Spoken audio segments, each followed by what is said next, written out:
মাননীয় প্রধান উপদেষ্টা, সম্মানিত উপস্থিতি, আসসালামু আলাইকুম।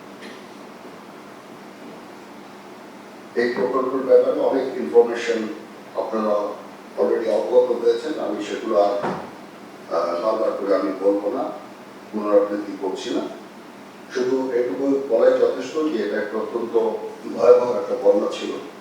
আমি নিজেও এই বন্যায় প্রাণ ধারণ করেছি এবং বহু লোক ক্ষতিগ্রস্ত হয়েছে। এখানে আমরা ৭৬টা হেলথ মিশন আমরা সম্পন্ন করেছি, ৬৪ জন আহতদের উদ্ধার করেছি, ১৬ জন গর্ভবতী মহিলাদের আমরা উদ্ধার করেছি এবং মাননীয় প্রধান উপদেষ্টা যেভাবে নির্দেশনা দিয়েছেন ক্ষতিগ্রস্তদের জন্য ৩০০টি বাড়ি নির্মাণ করে দেওয়া, সেই কাজটা অত্যন্ত দ্রুততম সময়ের মধ্যে ৩৩ এবং ২৪ পদাতিক ডিভিশন সম্পন্ন করেছে।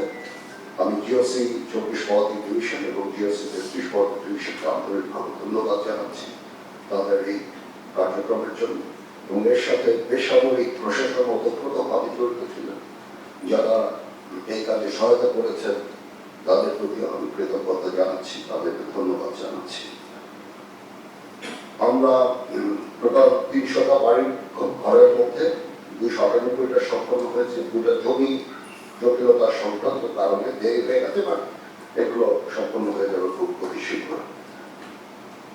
আমরা ১৯৯৮ সাল থেকে আজ পর্যন্ত ২৬,০২০টি ব্যারাক নির্মাণ করেছি, যেখানে ১,৩০,০০০ বেশি গৃহী পরিবারের বাসস্থানের ব্যবস্থা করা হয়েছে। ভবিষ্যতে সরকার যদি এই ধরনের কোনো কাজ দেয়, আমরা অবশ্যই অত্যন্ত নিষ্ঠার সাথে কাজটা সম্পূর্ণ করে দেব ইনশাআল্লাহ।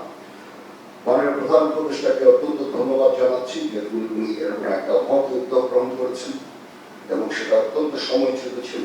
তিনি নিজে অবগত হয়েছেন মানুষের যে এই দুর্দশা সফরে, এবং উনি অত্যন্ত দ্রুততম সময়ের মধ্যে এই অর্থ আমাদেরকে দিয়েছেন ওনার নিজস্ব তহবিল থেকে, এবং আমরা এটা সম্পন্ন করেছি। সেনাবাহিনীর প্রতি ওনার যে আস্থা, সেটার জন্য আমি ওনাকে কৃতজ্ঞতা জানাচ্ছি।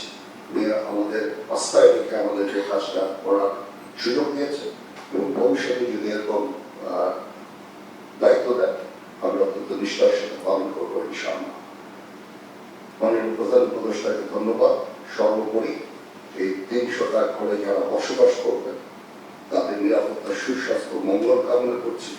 মহান আল্লাহ তাআলা আমাদের সকলের সহায়